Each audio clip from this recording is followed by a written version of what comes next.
আসসালামু আলাইকুম ওয়া রাহমাতুল্লাহ। বাংলাদেশে নানা রকমের ঘটনা অঘটনাই বেশি হয়ে থাকে। সত্যিকার গঠনমূলক কোনো কিছু তেমন করে এখানে হয় না।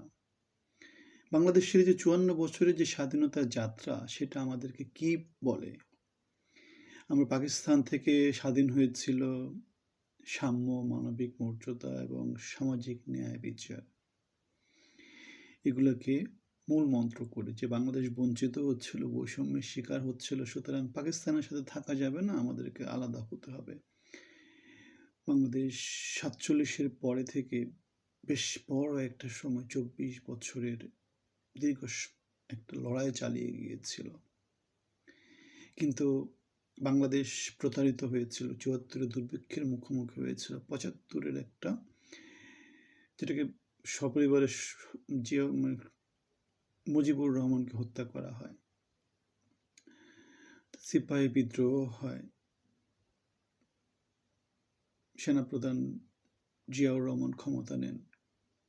তিনি বাংলাদেশকে স্বাধীনতার সুফলটা পাওয়ার পথে নিয়ে যান, খাদ্যে স্বয়ংসম্পূর্ণ করেন, একটু একটু করে উন্নতির পথে নিয়ে যান। ওটাই ছিল বাংলাদেশের ইতিহাসে সবচাইতে স্বর্ণালী সময়। হ্যাঁ, সেনাবাহিনীর মধ্যে নানা কুন্দন ছিল, জিয়াউর রহমান সেটা শক্ত হাতে দমন করেছিলেন, দেশবাসীকে ঐক্যবদ্ধ করেছিলেন, দেশবাসী তার পিছনে ঐক্য হয়েছিল, দেশবাসী তাকে চিনতে পেরেছিল, দেশবাসীর ভালোবাসা তিনি পেয়েছিলেন। কিন্তু তার সময়টা খুব বেশি দীর্ঘ হতে পারেনি। বাঙালিদের উপরে ঝাঁপিয়ে পড়েছিল। শ্রেষ্ঠ সন্তানটাকে চট্টগ্রামে খুন করে ফেলেছিল। এরশাদ ক্ষমতা নেন, জিয়ার মতো করে তেমন করে চালাতে পারেননি। সামরিক সরকার চালিয়েছিলেন, খুব বেশি খারাপ চালিয়েছিলেন সেটা বলা যাবে না। কিন্তু ক্ষমতার হালুয়া রুটি তো বাংলাদেশের সবাই পেতে চাইবে। বিএনপি, আওয়ামী লীগ, মানে সবাই এরশাদের বিরুদ্ধে লেগে গেল এবং অনেক দীর্ঘ একটা স্বৈরশাসন থেকে বাংলাদেশকে ১৯৯০-এর গণ আন্দোলনের মধ্য দিয়ে এরশাদকে পতন ঘটে। ক্ষমতার হালুয়া রুটি ভাগ পাওয়ার জন্যে একটা নির্বাচনী ব্যবস্থার মধ্য দিয়ে পরবর্তীতে বাংলাদেশের সবচাইতে গ্রহণযোগ্য যে নির্বাচন সেটার মধ্য দিয়ে জাতীয়তাবাদী দল ক্ষমতায় আসে। তত্ত্বাবধায়ক ব্যবস্থা বাস্তবায়নের জন্য সংগ্রাম হওয়া শুরু করে। যেহেতু নির্বাচনী ব্যবস্থা প্রচলন হওয়া শুরু হয়, সুতরাং আমরা এরশাদকে দেখেছিলাম কি বাংলাদেশের জনমানুষের মাঝে, তখন তো প্রচুর বন্যা হতো, দেশের মধ্যে প্রচুর অভাব অভিযোগ ছিল, ত্রাণ দিতে যেত, পানির মধ্যে হেঁটে হেঁটে নানা জায়গাতে চলে যেত, বোটের মধ্যে চলে যেত, লোকজন পানিবন্দী হয়ে আছে সেখানে গিয়ে যেত। এগুলো পিআরের মাধ্যমে, প্রেস রিলিজ আর কি, টিভিতে খাওয়ানো হতো। বাতাবি লেবুর বাম্পার ফলন, দেশের স্বৈরাচারের বিরুদ্ধে আন্দোলন চলতেছে, গণ অভ্যুত্থান চলে আসছে, কিন্তু এরশাদকে দেখাচ্ছে যে দেশে বাতাবি লেবুর বাম্পার ফলন হচ্ছে। এরশাদ দেশকে এটা করে দিচ্ছে, ওটা করে দিচ্ছে, সে কোথাও থেমে যাচ্ছে না। অনেকটা আমাদের বর্তমানে ভ্লাদিমির পুতিনের মতো আর কি, সে সব জায়গাতে দেশবাসীর জন্য কাজ করে যাচ্ছে। এমন একটা প্রোপাগান্ডামূলক নিউজ সারা বাংলাদেশে ছড়িয়ে দেওয়া হতো সবসময় পেপার পত্রিকার কল্যাণে। সো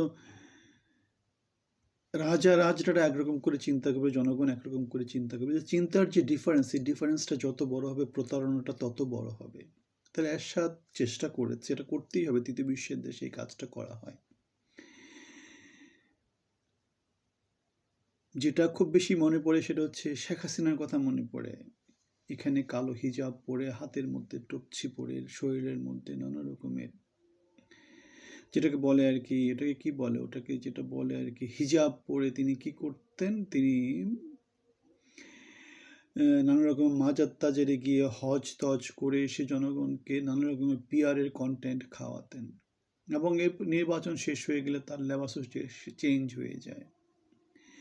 আমরা পরবর্তীতে দেখেছি নানা রকমের, আমরা এই যে বর্তমান ফ্যাসিস্ট বিরুদ্ধে যে সংগ্রামটা হচ্ছে, সেই সংগ্রামে যে ভিডিওগুলো আমরা দেখতে পাই যে আমাদের ট্রাইব্যুনালে আর কি, আন্তর্জাতিক অপরাধ ট্রাইব্যুনালে, সেখানে আমরা দেখতে পাচ্ছি কীভাবে তারা নিউজ মিডিয়াকে কন্ট্রোল করার চেষ্টা করে যাচ্ছে, কীভাবে আমরা সোশ্যাল মিডিয়াকে কন্ট্রোল করার চেষ্টা করছি, কীভাবে ফেসবুক অ্যাকাউন্ট বন্ধ করে দিচ্ছে, ফেসবুকে কন্ট্রোল করার চেষ্টা করছে, যাতে খারাপ খবরগুলো সামনে না আসে, যাতে তাদের যে ছোটোখাটো কাজগুলো সেগুলো লক্ষ গুণে কোটি গুণে বেশি করে প্রচারিত হয়, অথবা লক্ষ গুণে কোটি গুণে সরব যে নিউজটা আছে সেটা যাতে একদম কমতে কমতে একেবারে মাটিতে মিশে যায়, এমন একটা অবস্থা।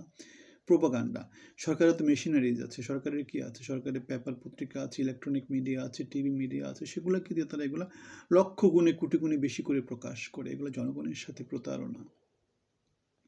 এই জিনিসপত্রগুলো সব সময় হয়েছে। এখন আমরা দেখেছিলাম স্মার্ট কার্ডের কথা শুনেছিলাম, আমরা শুনেছিলাম ঘরে ঘরে চাকরির কথা শুনেছিলাম, আমরা শুনেছিলাম 10 টাকা চালের কথা শুনেছিলাম। এগুলো জনগণের সাথে প্রতারণা। এখন আবার বিএনপি নতুন করে একই কাজ কেন করছে সেটা আমি জানি না। তারা বলছে হেলথ কার্ড, ফ্যামিলি কার্ড, এগুলা তারা বলছে। এখন এই কথাগুলো তাদেরকে বলতে হবে কেন? এই কথাগুলো তাদের বলতে হবে কেন? বলতে হবে কেন? যে কাজটা আমরা করতে পারবো না, করলেও অনেক দিন পরে করব, এটা এমন কিছু না। লোকজনের কাছে এখন কি আছে, আমরা জানি যে ক্রেডিট কার্ড একটা কার্ড। এখন হেলথ কার্ডের ভ্যালুটা কি, যদি এটার কোনো ভ্যালু যদি অ্যাড করতে না পারে, চিকিৎসার সুবিধা যদি জনগণকে দিতে না পারে। ফ্যামিলি কার্ড ভ্যালুটা কি, যদি এটার মধ্যে টাকা না থাকে, যদি সে মার্কেটিং করতে না পারে। এখন বাংলাদেশে এত তো অডেল টাকা পয়সা নাই, বাংলাদেশে টাকা পয়সা আসতে হলে এমনিতে অলরেডি বাংলাদেশের লোকজন ট্যাক্স বার্ডেনে আছে, সে এই ট্যাক্স বার্ডেনের মধ্যে এই প্রমিসটা কেন করছে? কারণ আলটিমেটলি সে তো নিজের টাকা থেকে দিবে না, নিজের টাকা কোত্থেকে পাবে? নিজের টাকা থেকে, সে তো জনগণের টাকা, ট্যাক্সের টাকা সে খরচ করবে, তাহলে এই প্রমিসগুলো কেন দেয়া? তাহলে এগুলোকে অনেকটা বলা যায় প্রোপাগান্ডা নিউজ, অনেকটা বলা যায় প্রতারণার মতো জিনিসপত্র, যেমন হাসিনা করেছে, এরশাদ করেছে, এখন হয়তো বা বাংলা জাতীয়তাবাদী দল করার চেষ্টা করছে। একজন নেতা